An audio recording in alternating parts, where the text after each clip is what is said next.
Nasty. A plague of wasps in winter. Warning. This is a horror story. You remember the woman who told me the story of the Bakerloo Flea? Well, I didn't see her again for ages until one day I was in the park round my way in Hackney and suddenly there she was. "You don't live round here, do you?" I said to her. "No," she says, "but my son does. Now he's married and I like to come across to see him once in a while when I can afford it." "I bet you don't remember what you told me the last time we met," I said. "What was that?" she says. "That story. You know, that story about a giant flea that lived down the underground." "No one believes it," I said. Well, as I was just hanging about and it was a nice day, I then said to her, "Still, I don't suppose any other amazing things have happened to you, have they?" "Now that's funny you should say that," she said, "because I was thinking, you know, this summer has been a real devil for wasps, hasn't it?" "Yeah," I said. "Well, you know, it put me in mind of one time some years back now when it wasn't the summer we were bothered by them, it was the winter." "Go on," I said. "Now, my son wasn't long married and his wife Eileen was expecting, so I used to come across and see them more often in those days and stay over the weekend. They were living in the old GLC flats down by the Hackney Marshes, just next to the River Lee." "I know," I said. "Yeah, that's the Kingsmead." "They're the ones," she said. "Well, it was a devil of a winter, that one," she said, "and all the harder because it had come after a really nice summer. Now, and I know you're not going to believe your ears when I tell you this, even though it was such a devil of a winter, a very funny thing happened. They had a plague of wasps down there. No other word for it. A plague of wasps in winter. It was one of the most frightening, terrible things that I've ever seen, and it all happened just when Eileen was having the baby." "Don't tell me," I said. "Go on."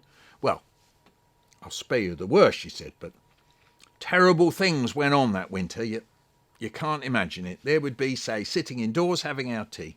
Outside, it'd be freezing cold, raining maybe, and like all of a sudden, you'd hear this buzzing, and you could never be sure whether it come from the windows or under the table or where. And then maybe you'd look up, yeah, and there, from out the light fitting, they'd come. 1, 2, 3, 4, 5, 6, maybe 10 wasps, one after another, crawling out, and then they'd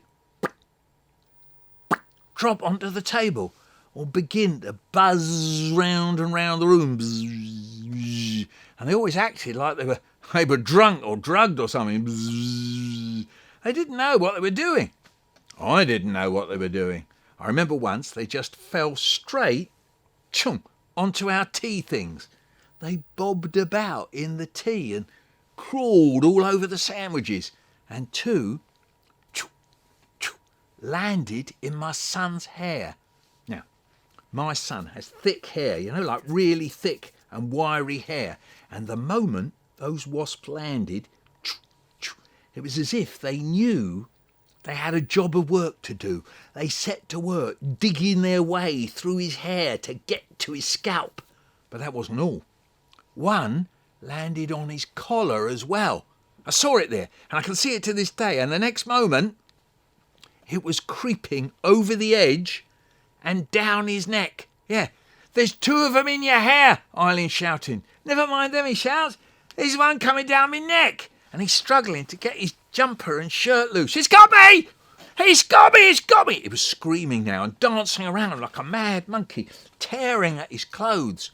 But he was afraid to pull them off, right? Afraid to pull them off himself, because that would just squeeze the wasp harder against his skin. "Let me get at those 2 in your hair," Eileen yelled at him. "One's got me right on the chest as well," he's saying. "They're stinging me all over," he was yelling. Get 'em out, get 'em out. I can't do it. Get my shirt off me back."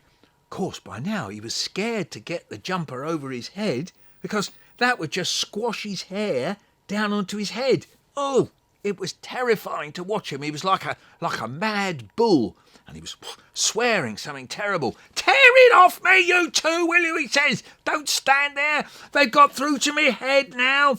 So Eileen grabbed the bread knife off the table. "Stand still. For God's sake, stand still, love," she screams at him. So with 2 wasps stinging at his scalp and another one down his neck, he froze. He stood stock still, and she hacked at the jumper with the bread knife. I grabbed a chair, jumped up on it, and tried to find the two of them that got tangled up in that hair of his. Talk about a needle in a haystack. Not that I was scared, mind, but my boy. I tell you, he's allergic to wasp stings. They swell up something awful, huge red lumps. And last time it happened, the doctor said it would be all right, so long as he didn't get stung too many times at once. But he didn't know how many times might be too many for my boy. It could be 10, or it could be hundreds. We just didn't know. My boy just stood there, rooted to the spot, Eileen hacking at his jumper, and me going through his hair like a dog, looking for fleas. "They're still stinging me," he says, through his teeth. Eileen tore that jumper apart and ripped his shirt and vest off, and the wasp just flopped off him onto the floor with my bare fingers. And I can tell you, I never dared do it before in my life. I pulled first the one, then the other wasp out of his hair. And as I pulled them out of his hair, I squeezed their heads. That's how I killed them. I squeezed their heads.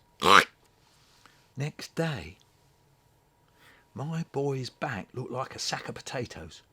And oh, he was sick. I can tell you, he was sick. But I tell you, what I saw was nothing to what others saw, or what got into the paper, or what people told you about round the flats or up the new laundrette.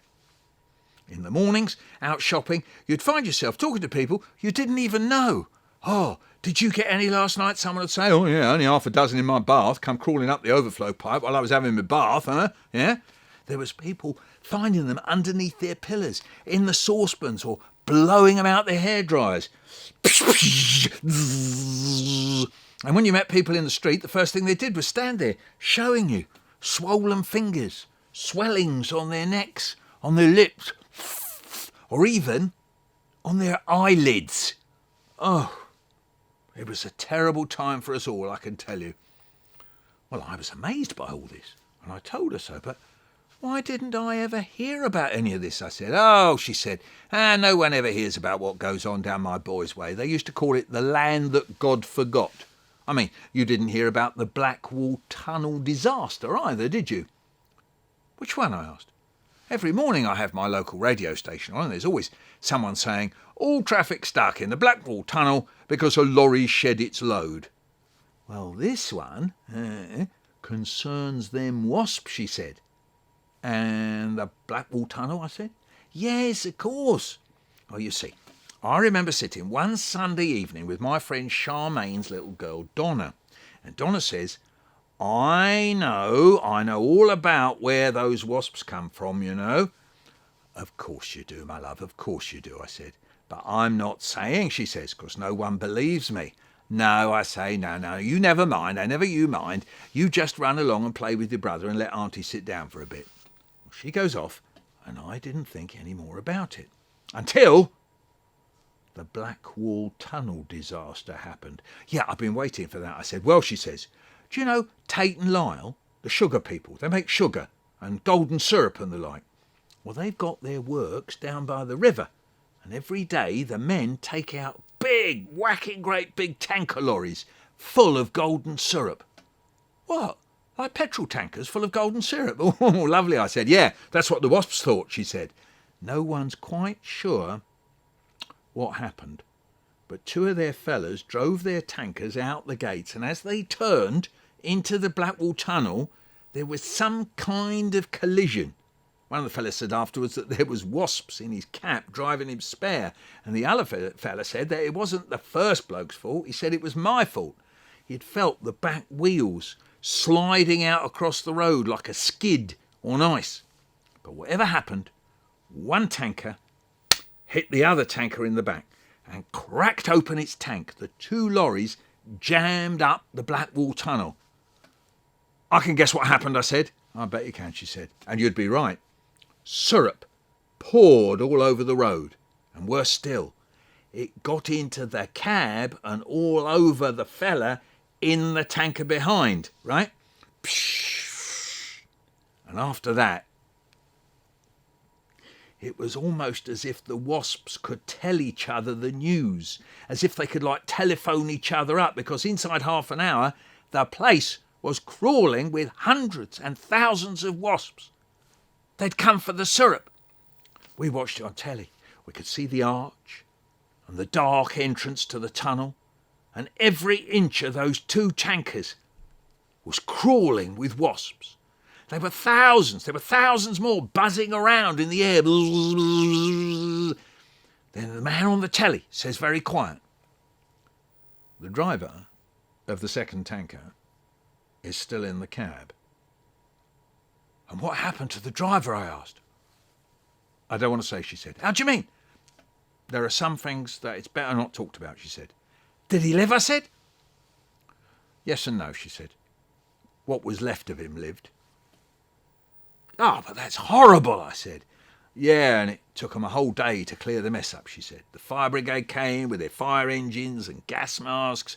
They covered the place with some kind of foam, poison foam that killed off the wasps in their thousands. And they had reports all the time on the telly and the local radio. Expert this and expert that kept coming on. People who'd been in Malaya, people who'd been in Burma during the war, they all came on giving their pennyworth, because now it was all different, wasn't it?" "How do you mean?" I said. "Well, as long as it's just the likes of us on the estates getting stung to hell and back, it was just another problem, like the drains is just another problem, or the gutters, or the rubbish piling up. But now, well, oh, I get you," I said. "Pictures of the lorry driver on the telly and all that. No. Not a bit of it. It was Tate and Lyle. Yeah, they got scared. The wasps now knew where they were." "Who were?" I asked. "Tate and Lyle. The wasps would come and get 'em, gobble up all the sugar. It didn't matter them stinging us. What mattered was that hundreds and thousands of wasps had got a whiff of all that sugar sitting there. All right? I remember Charmaine saying Tate and Lyle had been bringing sugar into London from the West Indies since olden days." "Never mind that," I said. What happened? "Well, next thing was they made a minister of wasps or something. And Tate and Lyle put up a reward. Thousands of pounds it was for anyone who could help find out where these wasps was coming from. You see, everyone knew how to kill wasps, whether it was with me with my bare hands, psh, or the fire brigade with their poisons and their foams, psh. But what no one knew was where the little devils were coming from. 2 or 3 times they had a big thing on the telly with everyone having their say, and that man with the glasses, I forget his name, he sat in the middle like a king, and we all watched them. Donna used to come in while Charmaine did her late shift at work, and once the man from Tate and Lyle was on with his puppet thing, Mr. Cube it was, their mascot, and a person came on the programme and said, "I think the wasps are coming from Wapping, coming from the docks and wharves down there where the spices and raisins are stored." And we all shouted, "No, never, rubbish, take him off." And then someone came on and said, "Somewhere there must be a giant wasp, a giant queen wasp, maybe hundreds of giant queen wasps, lasting out the winter, away out of sight, keeping themselves all snug and warm somewhere." And we were there saying, "Could be, yeah, no, he could be right there, couldn't he?" After that, some people came and talked about some wasp traps and wasp poisons, but in the end, they all said that they had to find the Queen. So the hunt was on. We were getting desperate, I can tell you. Grown men were that afraid, some of them couldn't face getting themselves out the house in the morning. Some people couldn't face going down to the shops and sat indoors behind nets and netting draped all over the place. So on the telly, on the next big programme, people came on trying to get that Tate and Lyle reward for catching the giant queen. They came on with all kinds of things they'd found, like yellow beetles, dead bumblebees, and the experts kept saying, no, that's not her. And Mr. Cube, he kept saying, no, that's not her. It caught on everywhere, everyone was saying it. Once, we got the Sunday roast out the oven, put it on the table, and one of the kids took a look at it and goes, no, that's not her. Yeah, well, we did have our laughs, I suppose. But anyway, you'll never guess who found the queen that everyone was after. No, I said, I can't. Donna, she says. I don't believe it, I said. Like I said, the hunt was on. There were more and more of the wasps about. There was Tate and Lyle on the verge of being gobbled out of their works and losing a fortune or two. The hospitals were full of people who had been nearly stung to death. Hundreds of people were creeping round their houses thinking that just because 20 wasps had crawled out their wardrobe, the Queen was in there.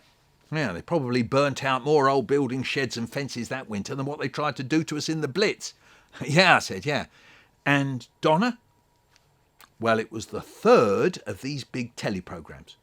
Donna was in, Charmaine was out, Eileen, my boy, and the baby were out. It was a cold Sunday evening in January. So me and Donna, we snuggled in together on the settee and watched. This time they had the cameras out and about, looking at different places where this Queen Wasp might be. A man came on and swore blind that there was a nest of queens in a warehouse place where they were storing perm mixture, the stuff hairdressers use to set your hair. They're not there, Auntie, Donna says. The queens aren't there. And she was right. They went all over this perm factory, in and out the tanks, up and down the ladders. And in the end, Mr. Cube came on the telly and he said, No, the queens aren't there. I think the telly people were beginning to think it was all a bit of a joke. Or put it this way. So long as the hunt for the Queen Wasp was on, they were happy. They had something to make teleprograms about, didn't they? I think they loved it. But it wasn't like that for us. It's not funny, is it? Donna said. No, I said, it isn't. Auntie, I know where the queens are, she told me again. All right, where? I said, listening this time. In the dump, she says. What dump? I say. The dump where we're not allowed to play, only our Neville does, and so do some of the other big boys. Don't tell tales, Donna, I says. The queens are in there, Auntie, she says. Yeah, I know they're in there, Donna, love, I said, just to keep her quiet.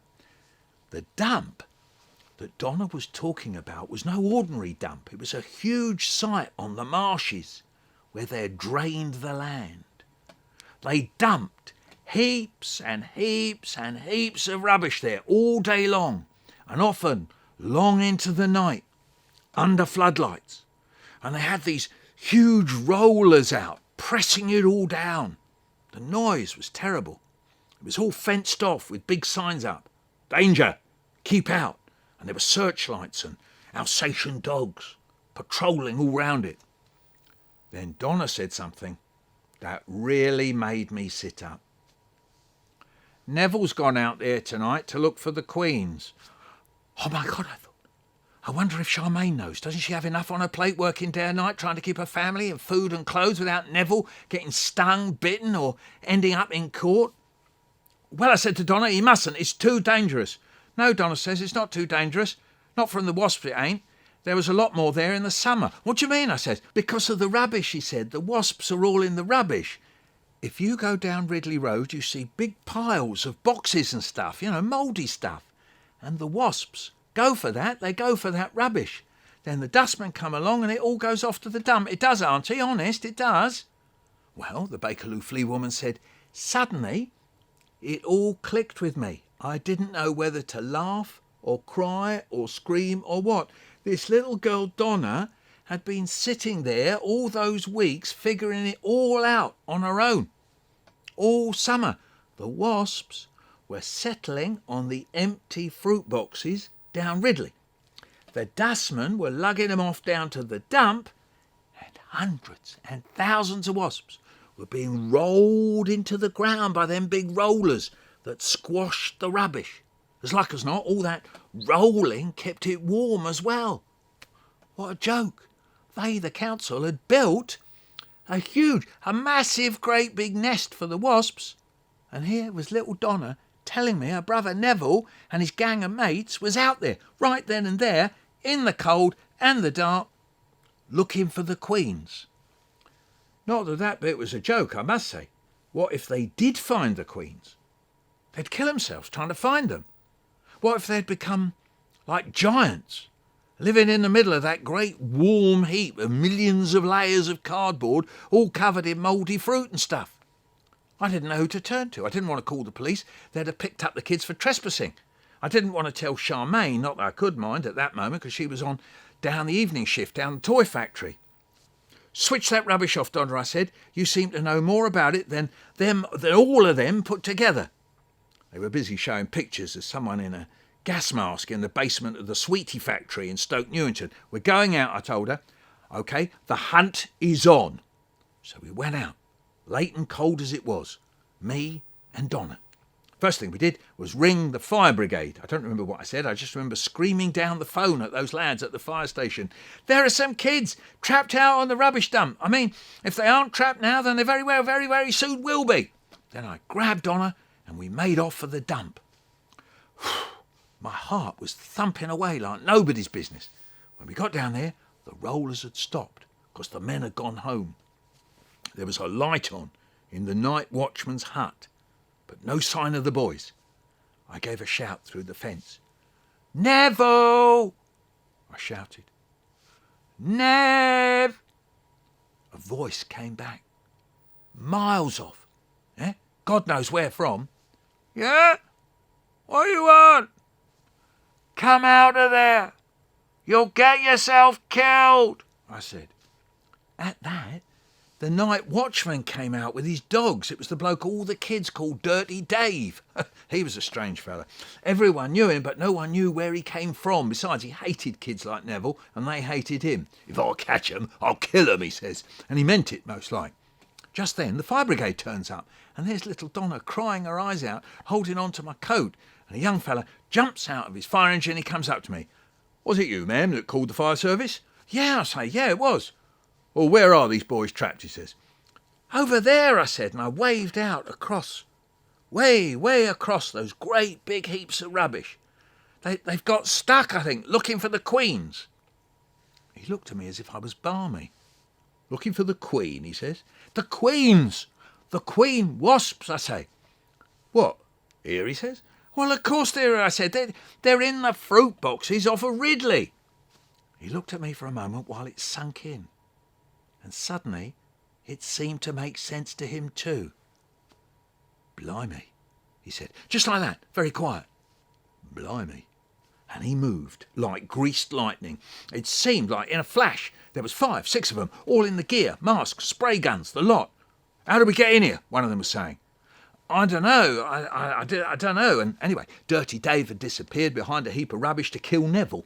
But Donna knew. She shot out from behind my coat, and there she was, 20 yards away, along the fence to where they'd used old doors when they'd run, where they'd run out of fencing wire. And believe it or not, she just opened one of the doors. Yeah, she opened a door. They'd left one of the doors on its hinges, and the kids had made it their getting in place. The fireman dashed off through the door. Nev! I screamed. The firemen are coming in for you. The Bakerloo Flea woman took in a breath. Yeah, I said, so what happened to Neville? Well, the fireman found him with his mates over by the River Lee, hacking away at some orange boxes. They hauled out the kids, and brought them back to me and Donna. Did you find them? Did you find the queens, Neville? Donna shouted at him. Neville didn't answer. He wasn't saying. Neville and his mates weren't saying. No amount of me or the fireman or Donna going on at them made them let on. The Bakerloo Flea woman stopped as if that was the end of the story. Well, what happened then? I said. Well, she said, Dirty Dave, he nailed up the door. And next day, you're not going to believe this, the very next day, that clown, the Minister of Wasps, was down there. And for weeks and weeks after that, they were out there behind that fence, behind the doors, drilling holes, spreading poisons and powders and emptying gallons of stuff all over the dump. But look, I said, did they find the giant queen wasps? Did they? Did they? Did they? She says to me and laughs.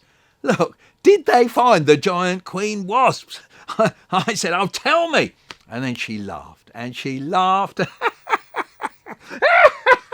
She laughed and laughed. I tell you, she said, they never found the giant queen wasps, and Donna never got a reward off of Tate and Lyle for saving their sugar for them. So look, did they get rid of the winter wasps then? I said. Well, She says, you seen any wasps about this winter? No, I said. No, I can't say I have. Well, she said, they must have got rid of them then, eh? Mustn't they? Yeah,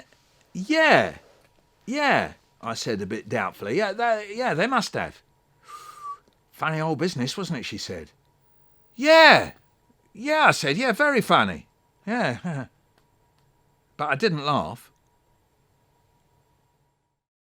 Hey, thanks for watching. If you want to subscribe to this channel, well, you can click on subscribe. If you want to like something, just click on like. And you can leave a comment as well, that's always nice. And don't forget my website, Michael Rosen, all one word, michaelrosen.co.uk.